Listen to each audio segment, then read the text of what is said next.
አርዕስተ ዜና። በጭልጋ ወረዳ በርስ በርስ ግጭትና በሌባ ጥቃት ሰዎች ላይ ጉዳት ደረሰም። ማስረሻ ሰጤ አፋድ የተባለውን የፋኖ ድርጅት ወክሎ ከመንግስት ጋር ተስማምቻለሁ ካለ በኋላ ከዚህ ቡድን ጋር ግንኙነት እንዳላቸው የተጠረጠሩ ፋኖች በእነዘመነ ካሴ ቡድን እየታሰሩ መሆኑ ተገለጸም።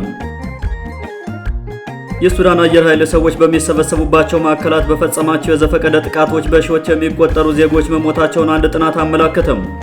ሰላም ጤና ይስጥልን ውድ አድማጭ ተመልካቾቻችን፣ በመከታተል ላይ የምትገኙት ጃኖ ቅማንት ሚዲያ ነው። አርዕስቶችን በማስቀደም የሰዓቱን ዜናዎቻችን ጀምረናል። ወደ ዝርዝሩ እናልፋለን። አብራችሁን ቆዩ።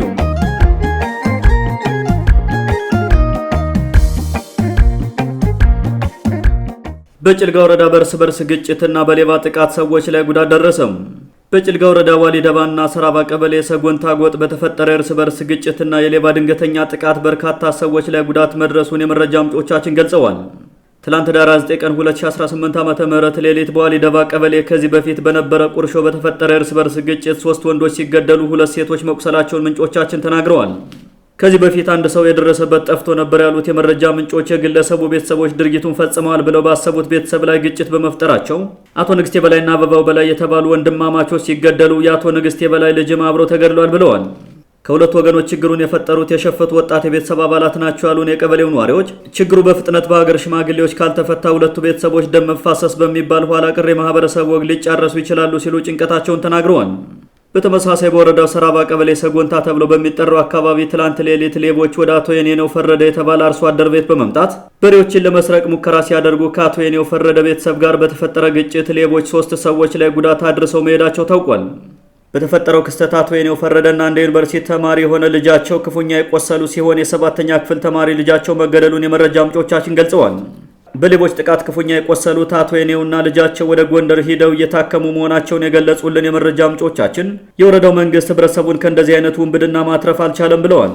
በወረዳው በተንሰራፋው ስርዓት አልበኝነት ምክንያትና የወረዳው የጸጥታ ኃይል ከተማ ለከተማ ከመውደልደልና ከካድሪው ጋር በመሸረክ ታጋዮችን ከማሳደድ ባለፈም እንዲህ አይነት የንጹሐንን ግድያ ለማስቆም እንደማይሰራ በርካታ አስተያየት ሰጪዎች ተናግረዋል። በወረዳው ራሳቸውን አደራጅተው ለመብታቸው የሚታገሉ ወጣቶች በተለያዩ አካባቢዎች የሚደረጉ የፋኖ ጥቃቶችን በመመከት ላይ ቢሆኑም የወረዳው ተላላኪ ካድሪ ግን እነዚህን ወጣቶች ካላጠፏቸው በሚል እያሴረ እንደሚገኝ ሰሞኑን መዘገባችን አይዘነጋም። በተያያዘ ዜና ሰሞኑን በዳዛ በኩል የፋኖ ታጣቂ በመግባት በቀበሌው በደቡብ አዝመራ እየሰበሰቡ የነበሩ አርሶ አደሮችን ለማፈን ሞክሮ እንደነበርና ታጋዮቹ ከህዝቡ ጋር በመሆን እንዳባረሩት ነዋሪዎች ለጃኖ ቅማንት ሚዲያ ተናግረዋል። የመረጃ ምንጮቻችን አክለውም ሰሞኑን አዳኛ ሀገር ጫቆ በተባለው ሞፈር ዘመት ወረዳ የሚንቀሳቀሰው ፋኖ የተባለ ጽንፈኛ ታጣቂም አንድ የዳዛ ቀበሌ ነዋሪን አግቶ ከወሰደ በኋላ ግለሰቡን በዱላ እየቀጠቀጠ መንገድ እንዲመራ አድርጎ ነው ጥቃቱን ሊፈጽም የነበረው ብለዋል። ህብረተሰቡና ታጋዮቹ በወሰዱት የመከላከል እርምጃ ታግቶ የነበረውን ግለሰብ ማስለቀቃቸውን የገለጹልን ምንጮቻችን ጽንፈኛው ቡድን መጠነኛ ጉዳት አስተናግዶ ተመልሷል ሲሉ ተናግረዋል። የአካባቢው ማህበረሰብ ቀጠናውን በንቃት መጠበቅ እንዳለበት የሚገልጹ ወገኖች የጽንፈኛው ቡድን ለበቀል ተደራጅቶ ሊመለስ እንደሚችልም ጠቁመዋል።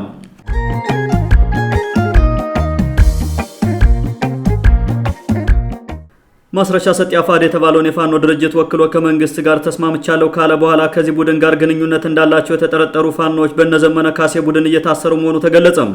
የክልሉ መንግስት ማስረሻ ሰጤ በሰላም በመግባቱ ምክንያት ሌሎች በርካታ ጽንፈኛ ታጣቂዎች ለመንግስት እጅ እየሰጡ ነው የሚለውን ፕሮፓጋንዳ አጠናክሮ ቀጥሏል። በሌላ በኩል በክልሉ የተለያዩ አካባቢዎች የግል ሽፍታና አጋች ቡድን የነበራቸው የአማራ ብልጽግና ካድሬዎችን አጋጣሚ በመጠቀም የጫካ ወዳጆቻቸው ለመንግስት እጅ እንዲሰጡ በማድረግ ለመንግስት ታማኝ አገልጋይ ለመምሰል እየጣሩ ነው ተብሏል። ማስረሻ ሰጤ የተባለው እስክንድር ነጋው ቡድን አባልና አመራር ከብልጽግና ጋር ግንኙነት አለ፣ ከሻቢያና ከህወሓት ጋር ያለንን ግንኙነት ማደግፍን በሚል በተለይም በነዘመነ ካሴው ቡድን ሲሳደድ ከቆየ በኋላም በቅርቡ ለመንግስት እጁን ሰጥቶ የነበር ሲሆን ብልጽግና እጅ ሰጠ የሚለውን ፕሮፓጋንዳ ተደራድሮ ገባ በሚል አጀንዳ ቀይሮም እጅ ለመስጠት በቋፍ ላይ የነበሩ ታጣቂዎች ምክንያት እንዲያገኙና ቀጥታ እጅ እንዲሰጡ እየተጠቀመበት ነው ተብሏል። በሌላ በኩል ወጥ ዓላማና ግብ ያልነበረው የነዘመነ ካሴው ቡድን በማስረሻ ሰጤ እጅ መስጠት ምክንያት የሱን ሐሳብ ይደግፋሉ ያላቸውን ፋኖች ያሉበት እያደነ ማሰርና ማሰቃየት ጀምሯል ተብሏል።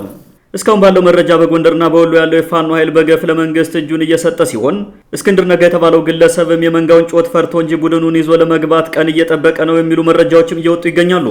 በማስረሻ ሰጤ እጅ መስጠት ምክንያት የአማራ ፋኖ ህዝባዊ ድርጅት የተባለው ቡድን አባላት በሌላ የፋኖ አደረጃጀት በያሉበት እየተሳደዱ ሲሆን የቡድኑ መሪ እስክንድር ነጋም በዘመነ ካሴው ቡድን ተከቧል አልተከበበም በሚል ወሬው እየተናፈሰ ቀጥሏል። በሌላ በኩል እጅ የሚሰጡ ፋኖች ለአመራሮቹ እስከ 500 ካሬ ሜትር የሚደርስ የከተማ መሬት እንዲሁም የሥራ ማስጀመሪያ እስከ 500 ሺህ ብር የሚደርስ ካፒታልና ለሌሎችም በተዋረድ በመንግስት ድጋፍ እንደሚደረግላቸው በተለያየ መንገድ መረጃ እየሰጡ ሲሆን ብልጽግናም ከተሰጠኝማ ሌላ ምን እፈልጋለሁ በሚል ሌላው እጅ እንዲሰጥ እየተጠቀመበት ይገኛል። ከዚህ በፊትም በግርግር ወደ ጫካ የገባውን ፋኖ በሽማግሌና በሃይማኖት አባት መልሶ እንዲገባ በማድረግና በታድሶ ስልጠና ወደ መንግስት ወታደራዊ መዋቅር እንዲቀላቀል በማድረግ ተመልሶ ከቀደመ የጫካ ጓደኛው ጋር እንዲዋጋ ሲደረግ የነበር ሲሆን አልፎ አልፎም በለመደው መንገድ የመንግስትን ትጥቅና ስንቅ ይዞ ወደ ጫካ ሲኮበልል እንደነበር አይዘነጋም።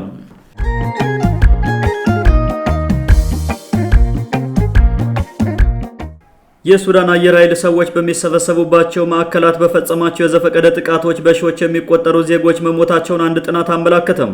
የሀገሪቱ አየር ኃይል በከተሞች፣ በገበያ ማዕከላት፣ በትምህርት ቤቶችና በተፈናቃይ መጠለያ ካምፖች በፈጸማቸው የዘፈቀደ ጥቃቶች ከ1700 በላይ ሰላማዊ ዜጎች መገደላቸውን ሱዳን ዊትነስ የተሰኘ የሀገሪቱን የእርስ በርስ ጦርነት ጉዳይ የሚሰንድ ድርጅት ይፋ አድርጓል።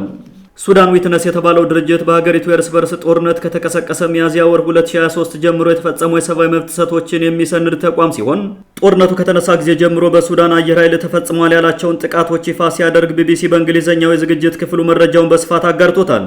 ከዚህ በፊት ብዙም ባልተለመደ መልኩ ሱዳን ውስጥ ስለሚፈጸሙ የአየር ጥቃቶች የሀገሪቱን አየር ኃይል ቀዳሚ ተጠያቂ አድርጎ መረጃ ይዞ የወጣው ሱዳን ዊትነስ የሱዳን ፈጥኖ ደራሽ ኃይል ለአየር ጥቃት የሚጠቀመው ሰው አልባ አውሮፕላኖችን ብቻ በመሆኑ ይህን ያክል ውድመት የማድረስ አቅም የለውም ብሏል። በጦር አውሮፕላኖች የተፈጸሙ ጥቃቶች ላይ ብቻ አተኩሮ መረጃ የሰበሰበው ድርጅቱም እስካሁን ባለው ሁኔታ ይህን የማድረግ አቅም ያለው የሀገሪቱ አየር ኃይል ነው በሚል የአልቡርሃንን መንግስት ተጠያቂ የሚያደርግ ሀሳብ አስቀምጧል።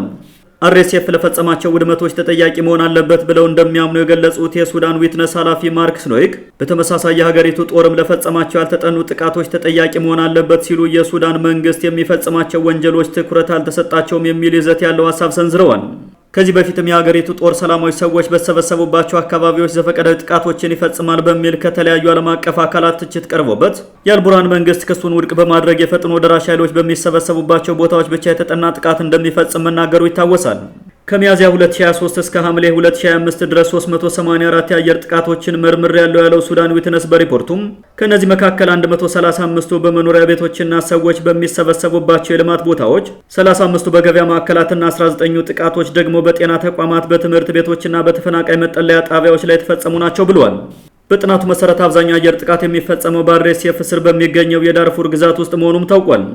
ጥናቴን ያደረግኩት ባገኟቸው ተጨባጭ ማስረጃዎች ላይ ብቻ ተመስርቼ ነው ያለው ድርጅቱ ሀገሪቱ ውስጥ እየተፈጸመ ያለው የሰብአዊ መብት ጥሰት በትክክል ቢመረመር የጉዳት መጠኑ ከሚጠበቀው በላይ የከፋ ቁጥር ሊመዘገብ ይችላል ብሏል። የሱዳን መንግስት በተለይም በዳርፉር ግዛት የሚገኙ ከተሞችን፣ የአውሮፕላን ማረፊያዎችንና የተለያዩ ተቋማትን በተደጋጋሚ የሚደበድበው ከተባበሩት አረብ ኤምሬትስ የሚመጡ የጦር መሳሪያዎችና የአርኤስኤፍ ወታደሮች መደበቂያ ናቸው በሚል መሆኑን መረጃዎች ያሳያሉ። ውድ አድማጮቻችን ለዛሬ የነበሩ ዘገባዎችን ይመስሉ ነበር። መልካም ጊዜ ሁላችሁ።